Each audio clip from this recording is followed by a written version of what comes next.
So, your uncle. What's wrong with him? He's possessed. As in the devil? Something like that. He says a dark man is following him, watching him at all times. What do you make of it? It's nonsense, of course, but I'd be lying if I said it didn't bother me. You see, it runs in my family. Possession? No, Detective. Deteriorating melancholy. Practically every member of the Hartwood family is driven mad before they grow old.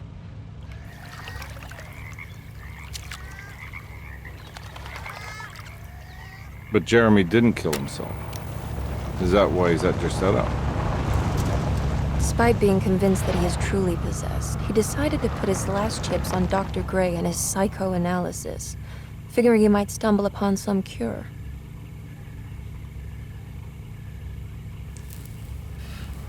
You mentioned a letter. I received a disturbing letter from Jeremy accusing the staff and all the other patients of being involved in some cult. And now they are also out to get him. Could it be real?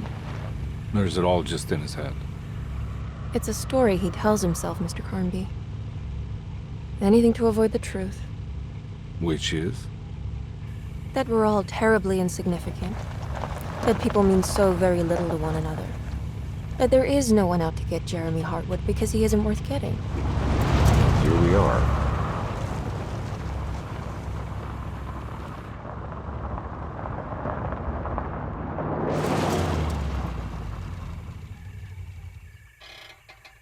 My uncle's not well, Mr. Carnby.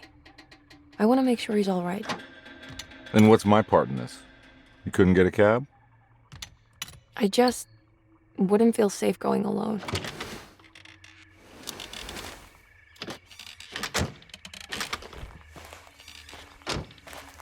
Did you bring a gun?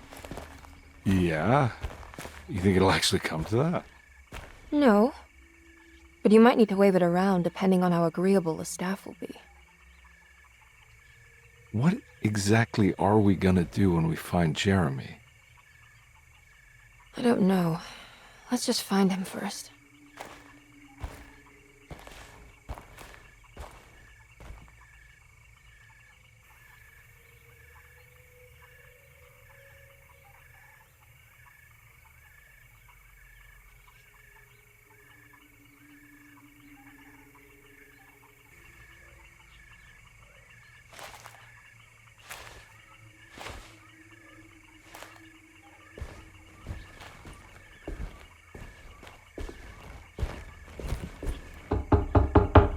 Hello? It's so quiet. Where is everyone? This is a big place. Maybe they're on the other side of the house. Stay here. I'll have a look.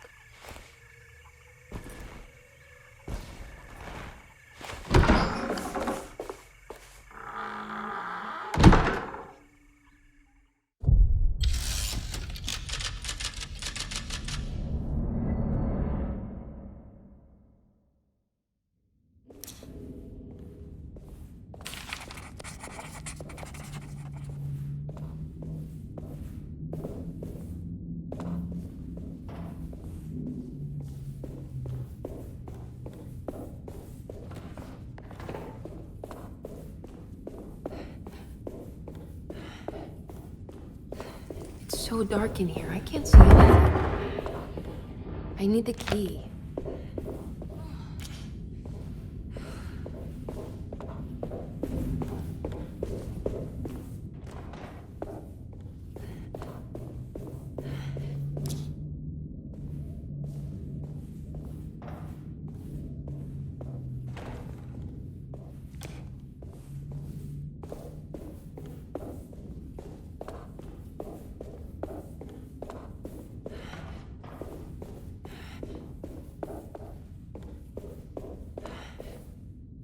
What's this?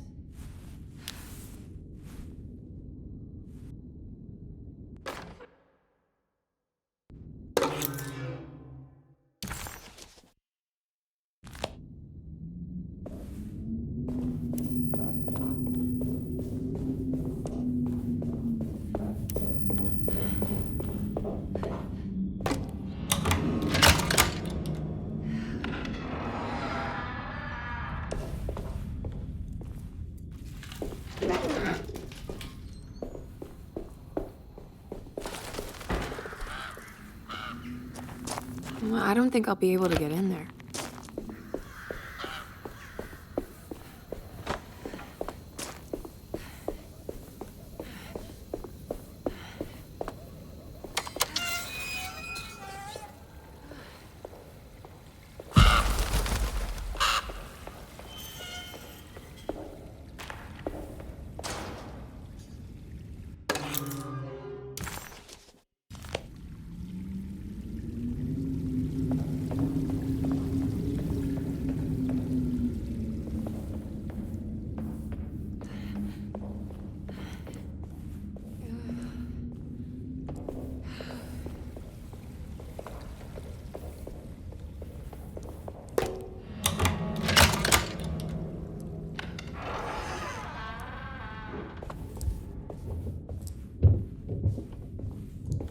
I'll just take this.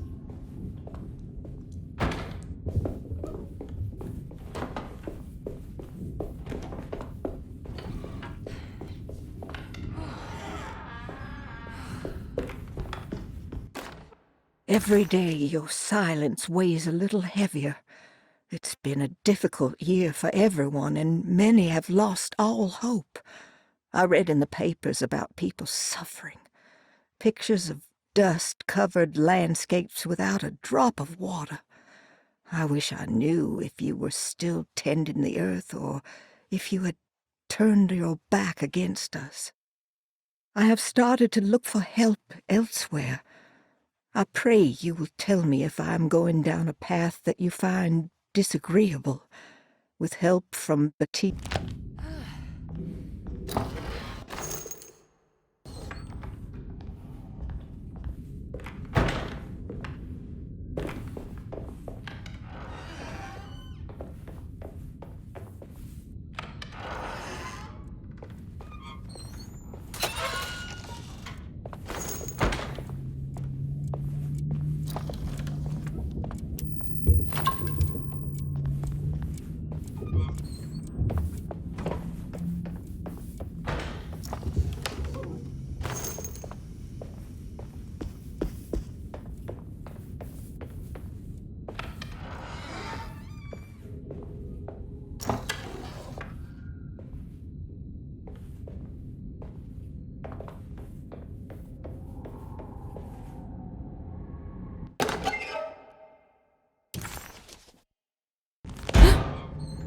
What was that?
I need the key.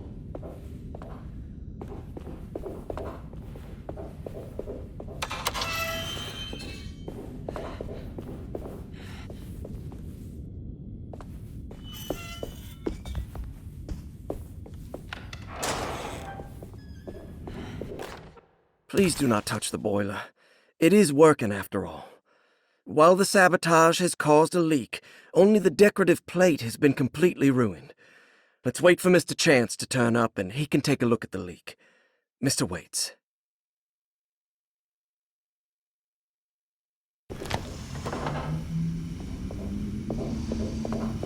That doesn't look safe.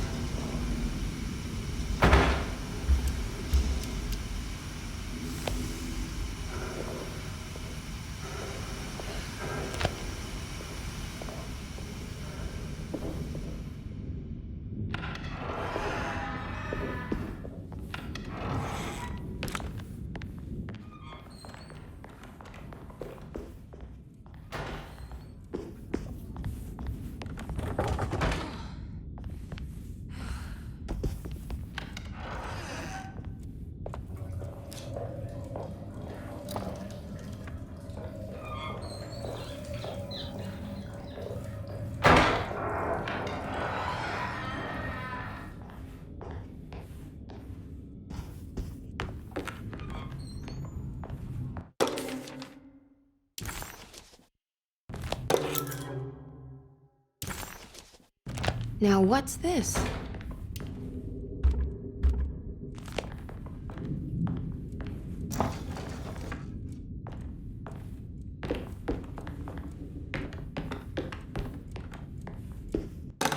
Sunday, June 22nd. I spent all day looking for Jeremy. I should have cared for the others, but I'm scared that he will do something irreversible. Cassandra is upset that I didn't give her the latest shipment of pain medication that Waits brought from the post office yesterday. I would have given it to her, but the company didn't send a new key this time around, so the box is just sitting there on my desk. They must have figured we had plenty of their gimmicky keys by now. I only remember seeing one lately. Grace was playing with it inside the grand parlor. Unless it turns up by itself, it will have to wait. I have to figure out where Jeremy is. I think Jack knew something. That dog of his found a strange rot permeating the house. She's showing us, he said. Like those blots and streaks of fetid rot was talking to him.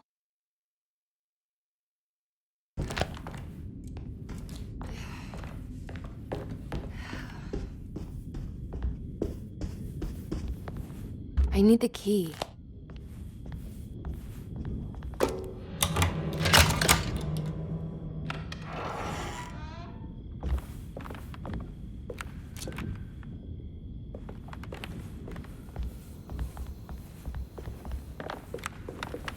It's wet shut. It looks important.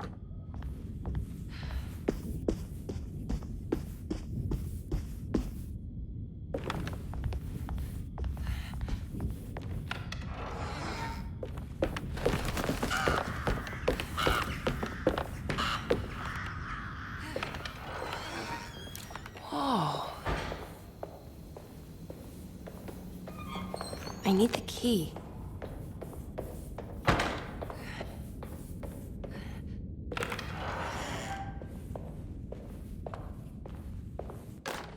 The Great Depression. President Hoover raises tariffs on over 20,000 imported goods in an act to protect American labor.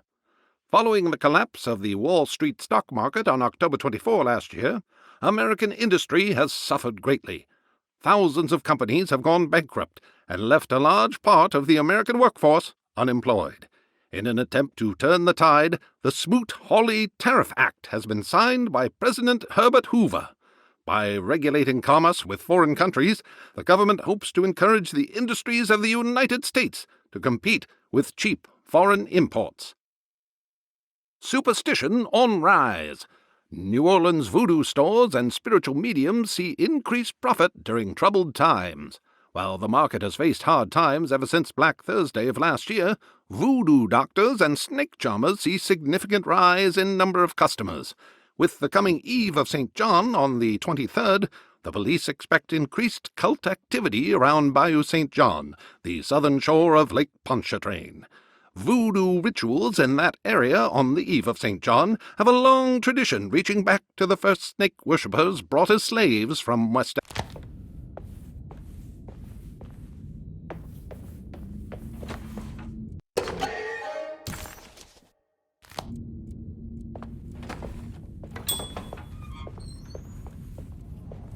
I need the key.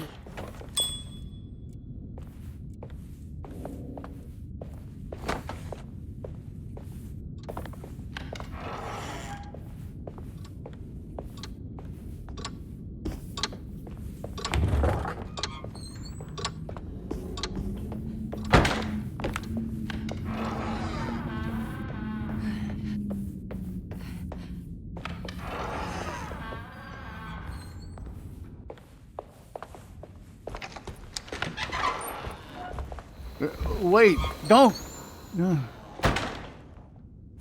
Excuse me? Do you know where I can find Jeremy Hartwood? Of course not.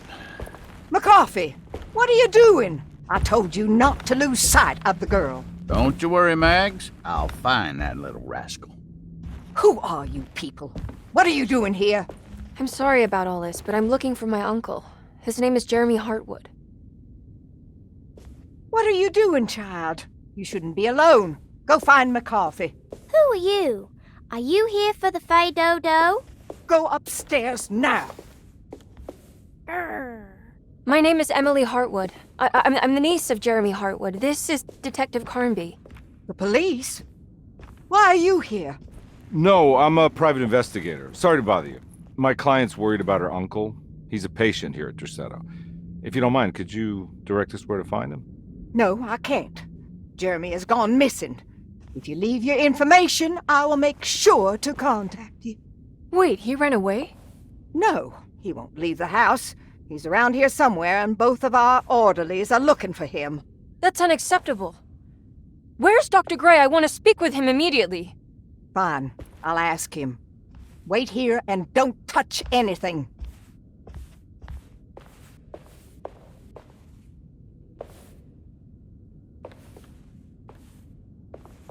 Do you want to see Jeremy's room? Can you show us? Follow me.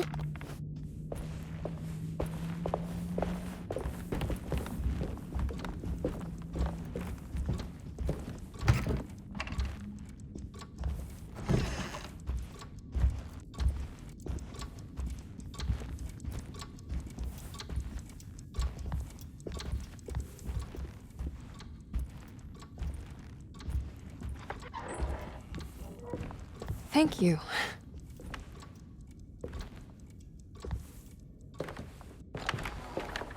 Strange kid. Let's look around, see what we can find.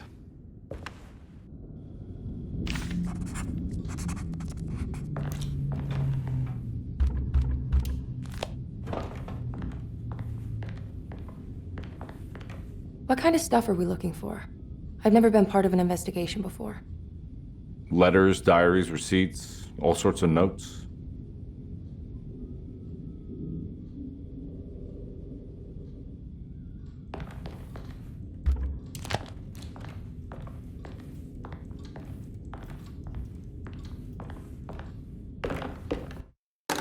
Every night the dark man stands opaque at the threshold of my room, counting the days until my spirit spills out of my tired shape.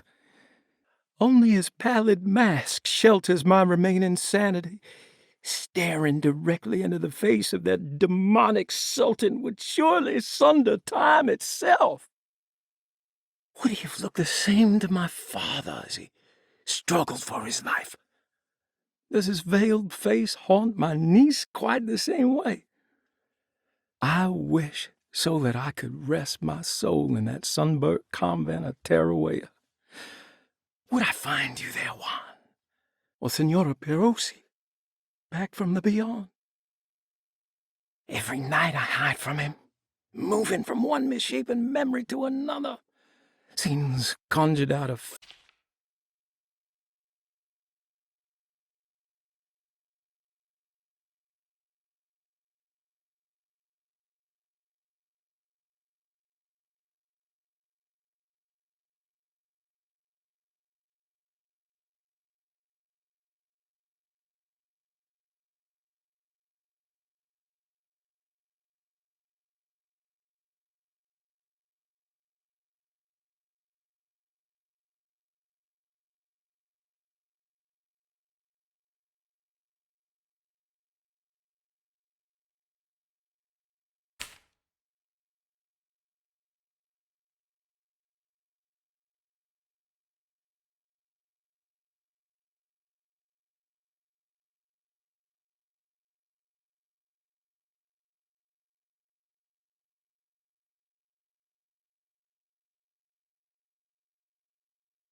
Have you ever seen anything like this?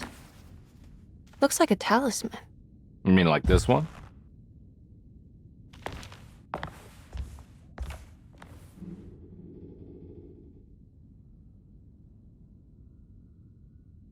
Can you find me a knife to cut the canvas? I want to take this with me. You want to take the painting? Sure, I'll find one.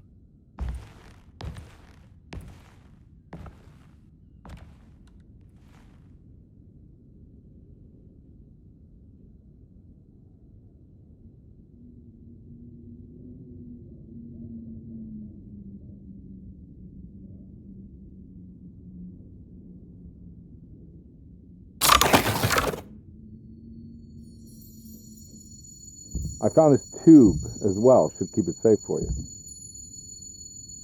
Do you want to carry it, or should I? Miss Hartwood? Emily? I'll take it. Thank you. We're done here, right? I'm not sure. I don't know how to do any of this. Listen, I think we should talk to Dr. Gray. He must know something about what's going on around here. Okay. Let's do that.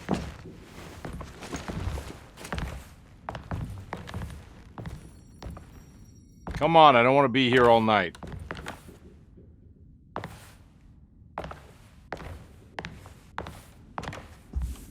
Detective Carnby? Where did...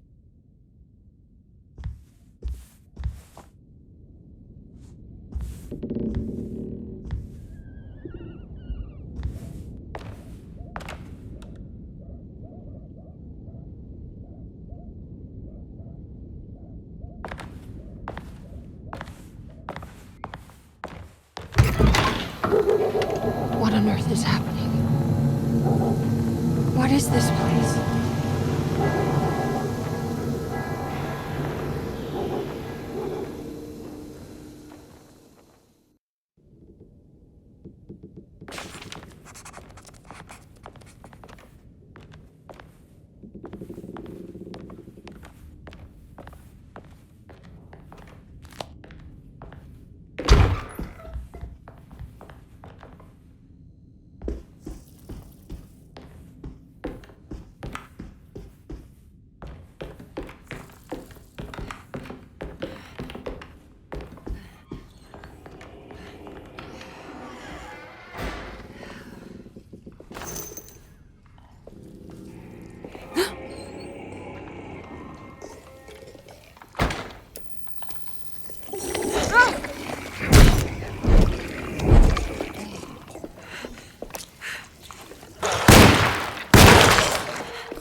I can't go that way.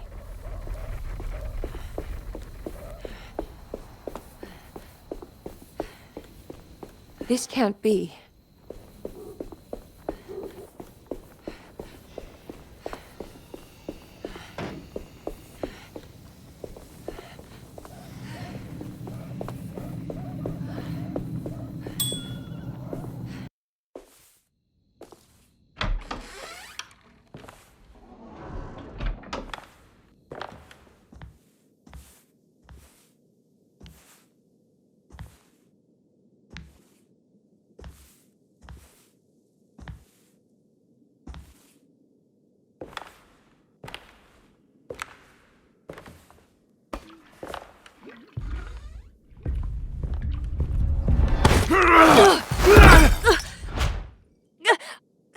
Emily?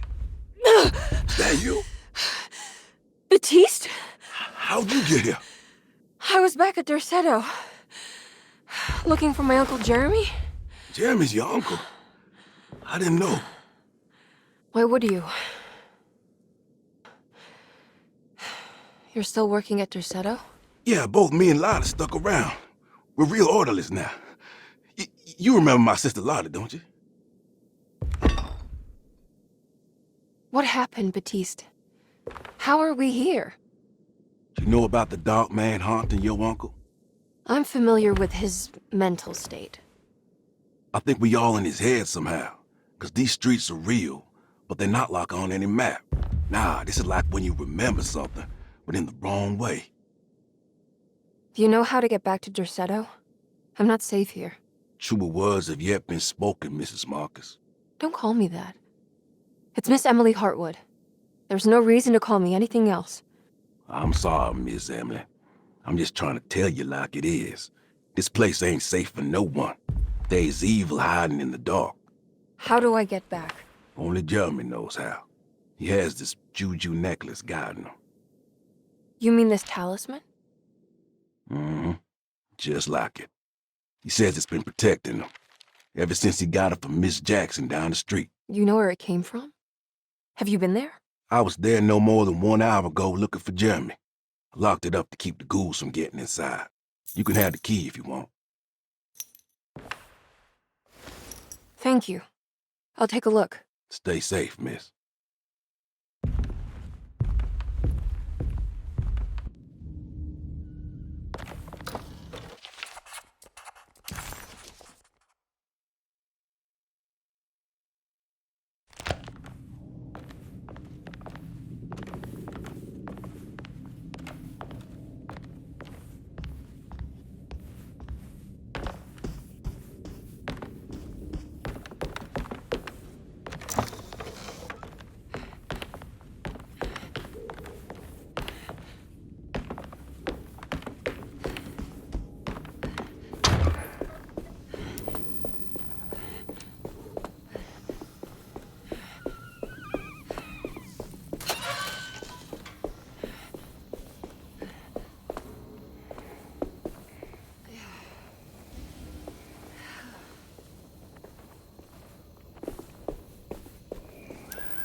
It looks exactly like Jeremy's talisman.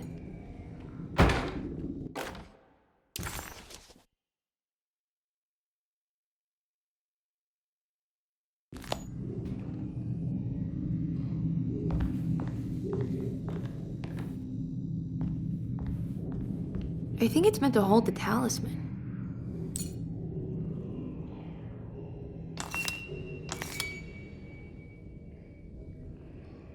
I'm not sure what numbers I should use. Maybe there's something in Jeremy's notes.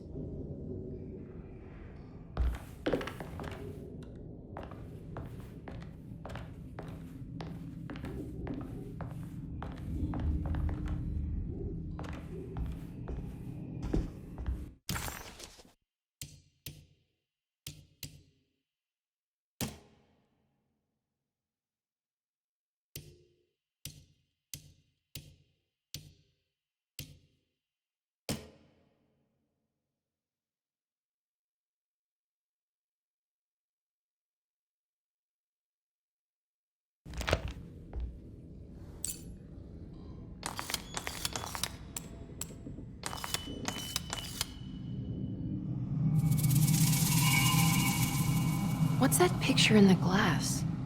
Where is that?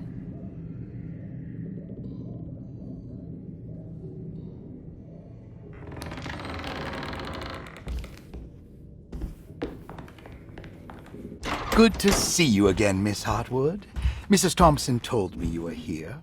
She also alerted me that you brought a detective with you. I'm very curious to hear what this is all about. You don't remember me, do you, Miss Hartwood? We met at your family's house in the Garden District, when your uncle was about to be admitted under my care. No, I remember. Sorry. I'm not really feeling well. Oh, well, in that case, have a seat. Let me make you a drink. I don't seem to have made much of an impression on you. On the other hand, I can vividly recall you and your parents. Because of our cheerful disposition, I'm sure. You are far too intelligent to think that. You come from a joyless family, Miss Hartwood. The only amusement I took from my visit was discovering that the young lady's drink was an old-fashioned. Very astute. Is that supposed to make you seem attentive or intelligent? Whatever you prefer. Are you ready to tell me why you are here, Miss Hartwood? And why you brought a detective? I received a letter from my uncle. He seems certain that he was in danger here. If I find out you're treating him badly, I'll be taking him back with me to New Orleans. Really? Is he going to live with you in your tiny garçonniere? That would be a spectacular way to ratify your spinsterhood. Because you are well aware that your father would never let him back in his house. No, I have it. Maybe you can bring him back up north. You've been wanting to move back for quite a few years, haven't you? You always preferred your mother's side of the family. Jeremy is free to leave with you. I won't object. However, there is one problem, as you might have learned. He is, in fact, missing. Do you know where he could have gone? No, I'm afraid I don't. I have my staff looking for him. I'm sure he will show up eventually, especially if he learns that you are here. He is quite fond of you. What can you tell me about his condition? I never heard a proper diagnosis. What is your medical opinion of him? Well, let me think. He is an anxious man, depressed, even. He suffers from a perceived lack of order in his inner and outer life. He constantly complains about events not presenting themselves according to their divine nature. In the Dark Man? Hard to tell if it was ever anything specific. Jeremy uses the Dark Man as a psychological scapegoat to avoid facing the truth that he is in any way at fault. You don't think there can be any truth to the Dark Man's supernatural existence? Why would you ask that? Can we ever be sure? If the Dark Man is some sort of evil presence that is in possession of Jeremy? Well, I assure you, any evidence that you experience supporting that claim is purely delusional. Don't get caught up in mass hysteria, Miss Hartwood. You wouldn't want to take your uncle's place in this hospital, would you? I'll be leaving now, Doctor. I need to keep looking for my uncle. Do so, Miss Hartwood. I'll let you know if he shows up.